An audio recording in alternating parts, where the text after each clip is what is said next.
Hello friend, केरीओनी season આવી ગઈ છે। અત્યારે મોટી રાજાપુરી કેરી ના હોય તો નાની કેરીઓમાંથી પણ આપણે ઇન્સ્ટન્ટ છૂંદો બનાવી આખું વર્ષ સ્ટોર કરી શકાય છે। એટલો ટેસ્ટી કે નાના મોટા માંગીને ખાશે, અને એ પણ માત્ર 15 મિનિટમાં। તો ખાડકી કેરીમાંથી છૂંદો કેવી રીતે બનાવો તે જોઈ લઈએ। તો મેં સૌપ્રથમ નાની ખાડકી કેરી આવે છે તે 250 લઈ તેને ધોઈ કોરી કરી લીધી છે। ત્યાર પછીનો ઉપરનો ડીટીયાનો ભાગ કાઢી આ બધી આપણે આ રીતે આપણે છાલ ઉતારી લેવાની છે। તો કંઈક આ રીતે આપણે છાલ ઉતારી લેશું। બધી કેરીની મેં આ રીતે આપણે છાલ ઉતારી લીધી છે। ત્યાર પછી એક જાડા તળિયાવાળું આપણે વાસણ લેવાનું છે। ધ્યાને રાખવાનું કે જાડું તળિયું હોવું જોઈએ, અને એ પણ સ્ટીલનું વાસણ લેવાનું છે, એલ્યુમિનિયમ વાસણ નહીં લેવાનું। ત્યારબાદ એક ખમણી વડે આપણે આ રીતે છીણી લેવાનું છે। ધ્યાન રહે કે આ ખમણી છે તેના આપણે કાણા મોટા હોવા જોઈએ, જેથી સરસ એવું મોટું આપણું છીણ થાય, કંઈક આ રીતે। તો બધી કેરીઓને આપણે આ રીતે છીણી લેવાની છે।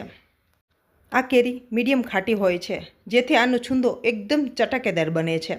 જુઓ, આ બધી ગોઠલીઓ આપણે કૂણી હોય છે તેને આપણે કાઢી લીધી છે, અને છેલ્લે વધેલી છીણ કરતાં આ રીતે કેરીના કડકા કરી લીધા છે। તો બસ હવે આપણે આમાં મસાલા એડ કરીશું। તો મસાલામાં અડધી ચમચી મીઠું એડ કરીશું, અને 5 ચમચી આપણે હળદર લેવાની છે, અને 250 ગ્રામ કેરી છે એટલે 250 ગ્રામ આપણે ખાંડ લેવાની છે। જો તમારે વધારે ખાટી હોય તો 300 ગ્રામ પણ તમે લઈ શકો। હવે આને સરખું મિક્સ કરી દેવાનું છે। જો તમારી પાસે ટાઈમ હોય તો 5 થી 10 મિનિટ આને આમ જ બહાર રહેવા દેવાનું, જેથી ખાંડ સરસ એવી ઓગળી જશે। તો અત્યારે આપણે ગેસ પર ડાયરેક્ટ મૂકી દઈશું। તમે પૂરો વિડીયો ખાસ જુઓ, કારણ કે હું નાની નાની ટિપ્સ બતાવીશ, જેથી આખું વર્ષ તમારે કોઈ પણ અથાણું કેવી રીતે બનાવવું અને એને સ્ટોર કેવી રીતે કરવું તે હું જણાવીશ, જેથી વિડીયોને ખાસ લાસ્ટ સુધી જુઓ।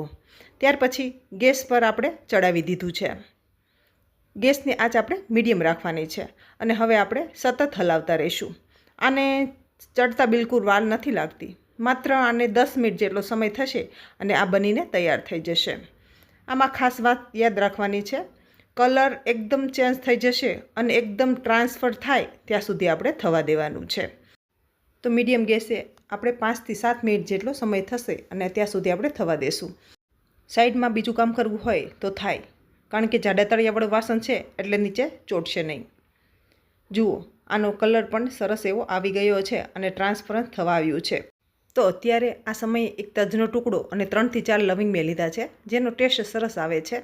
તમે ચાહો તો આમે તમે અડધી ચમચી શેકેલા જીરુંનો પાવડર પણ અત્યારે એડ કરી શકો છો, જો તમારા ઘરમાં પસંદ હોય તો। કંઈક આ રીતે આમાં આપણે ચાસણી લેવાની છે, જે એક તારની લેવાની છે। જુઓ, આ રીતે કંઈક તાર થાય એટલે સમજવું કે આપણો છૂંદો હવે રેડી છે। તો ગેસ બંધ કરી દેવાનો આ સમયે, અને છૂંદાને આપણે નીચે ઉતારી લેવાનો છે। નીચે ઉતાર્યા પછી આપણે એમને ઠંડો થવા દેવાનો છે, અને હું તમને બતાવું તો છૂંદો કંઈક આપણો આ રીતે બન્યો છે। હજી પણ છૂંદો થોડી વાર ઠંડો થવા દેશું ને તો એકદમ ઘટ થઈ જશે। જુઓ, 5 જ મિનિટમાં ઠંડો થઈ ગયો છે અને એકદમ ઘટ થઈ ગયો છે। હવે આપણે એમાં ઠંડો થયા પછી જ મસાલા એડ કરવાના છે। ધ્યાન અત્યારે એ રાખવાનું, જો ગરમ હશે ને તો આપણે જે મસાલા એડ કરીશું ને તે દાજી જશે અને કલર સારો નહીં આવે। તો હવે સરસ એવો ઠંડો થઈ ગયો છે। તો અડધી ચમચી આપણે લાલ મરચું પાવડર એડ કરવાનું છે, અને અડધી ચમચી કાશ્મીરી લાલ મરચું એડ કરીશું, જેથી તીખો અને સરસ એવો કલર આવે। તો સરખું અત્યારે મિક્સ કરી દેવાનું છે।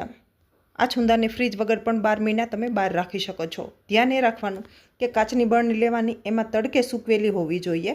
એમાં ભરી ઢાંકણને પહેલાં કોથળી લગાવી દેવાની, કોઈ પણ કોથળી ચાલે। પછી આપણે એમાં લબર ભરાવી દેવાનું, ત્યાર પછી ઢાંકણ પેક કરી દેવાનું।